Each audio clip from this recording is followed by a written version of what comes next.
The Secret Kingdom. In your walls, why termites are eating your house. Alive deep underground, a hidden kingdom is ruled by a queen who lays thousands of eggs a day, creating a silent, sprawling city of millions. They are master architects and nature's most efficient recyclers. They've been shaping our planet for millions of years. But what happens when their natural world runs out of food and their perfectly organized army marches silently into yours? The very same instincts that make them a marvel of nature also make them the ultimate destroyer of homes. Here's the science behind why your house is their next target. The marvel of the termite colony. Before we get to the destruction, you have to appreciate the creation, because a termite colony is one of the most complex societies on Earth. In fact, studies confirm that termites are basically highly social cockroaches, having evolved from them millions of years ago. They're what we call eusocial insects, a fancy way of saying they live in a cooperative, multi-generational family with a super strict division of labor. It's a society so efficient, it puts most of our organizations to shame. At the heart of it all are the queen and king.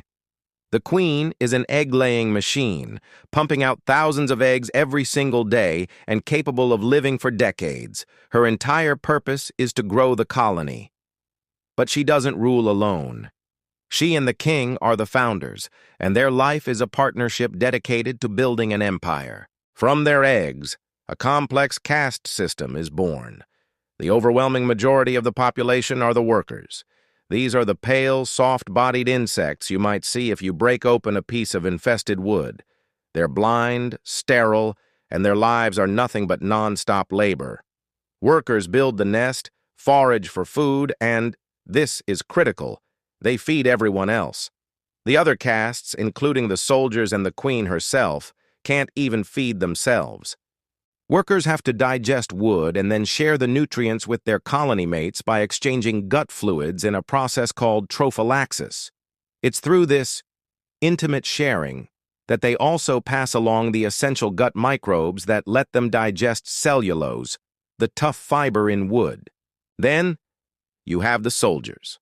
With their huge armored heads and powerful jaws, soldiers are the colony's Department of Defense. They are built for one thing, protecting the nest from invaders, which are usually ants. They stand guard at any breach in the nest and are chemically alerted to threats. They're so specialized for fighting that, just like the queen, they have to be fed by the workers. Finally, there are the elates, or swarmers. These are the future kings and queens. When a colony gets big enough, usually after 3 to 5 years, it produces these winged reproductives. On a warm, humid day, they'll leave the colony in a massive swarm, take flight mate, and then land to try and start a new colony. Only a tiny fraction of them will make it, but it's nature's way of spreading the species. This whole structure makes a termite colony a superorganism, a single entity where the individual is less important than the whole. They communicate not by sight, which is useless for most of them, but through a complex language of chemical signals called pheromones and vibrations. It's this chemical language that organizes their search for food and warns them of danger. And in their natural environment, this is a beautiful thing. Termites are keystone species in many ecosystems. They're vital recyclers, breaking down dead wood and returning nutrients to the soil. Their tunneling aerates the ground, which improves the soil. Some termite mounds even become islands of lush vegetation. They aren't villains, they're ecological engineers. The turn, when instinct becomes a threat. But that same efficiency, that relentless drive for food, is exactly what turns them into a homeowner's worst nightmare.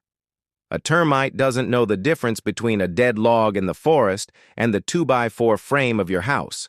To a worker termite, both are just a massive, unmoving, and seemingly endless supply of food, and your house isn't just a meal. It's the perfect habitat.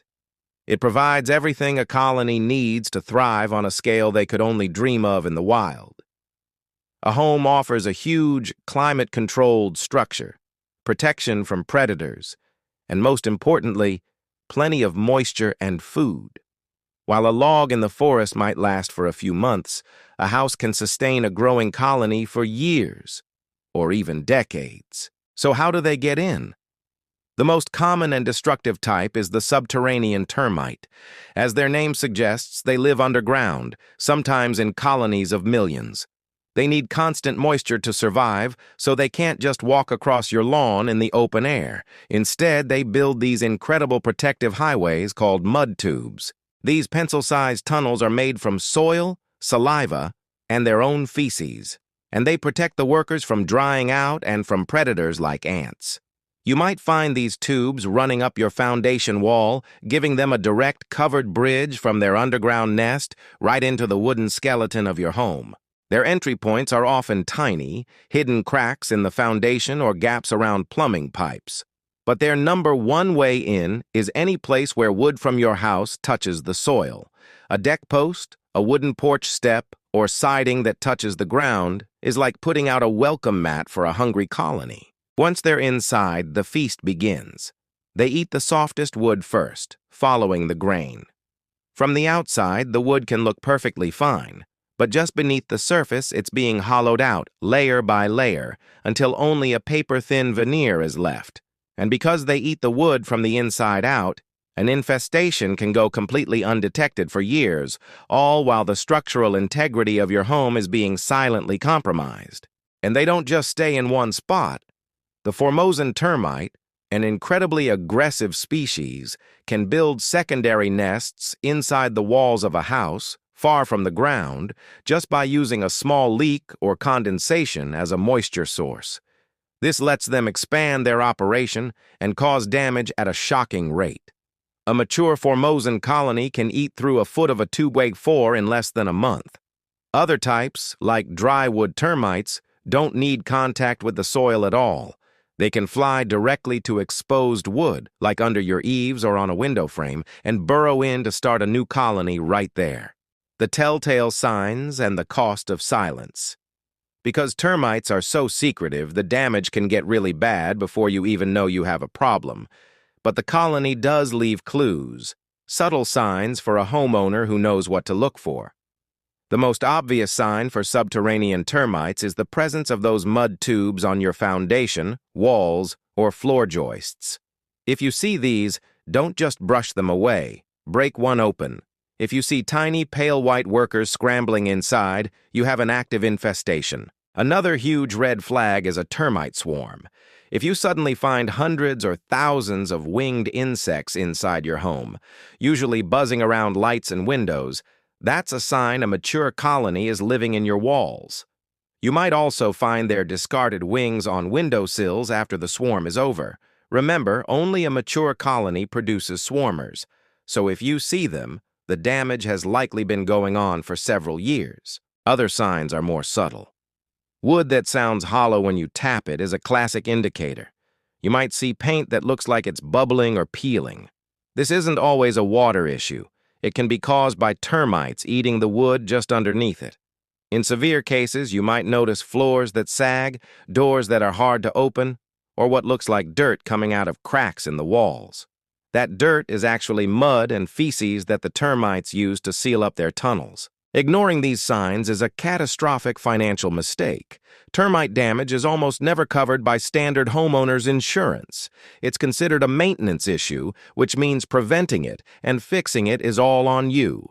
The cost to repair structural damage can easily run into the tens of thousands of dollars, way more than the cost of professional treatment. The longer you wait, the more of your home they eat, and the higher that repair bill will climb. This isn't just a pest problem. It's a direct threat to your biggest investment. So, on the one hand, termites are brilliant engineers and essential recyclers, but when their world and ours collide, those same survival instincts make them one of the most destructive forces a homeowner can face. Their silence is their greatest weapon, letting them turn your home into their kingdom without you ever knowing.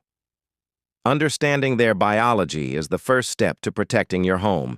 It's not about hating the termite, it's about making your house an unsuitable and unappealing target for their relentless search for food. This isn't a battle you can usually win with DIY sprays from the hardware store. Those rarely get to the source, the colony itself. Professional treatment, whether it's a liquid barrier or an advanced baiting system, is designed to do just that. Eliminate the entire colony and give you long-term protection. Understanding the biology is step one. The next is knowing how to act. For a deeper look at the different types of professional treatments and how to choose the right company to protect your home, make sure you watch our next video. And now I want to hear from you. Have you ever dealt with termites or seen signs of their damage? Share your story in the comments below. It could help another homeowner know what to look for.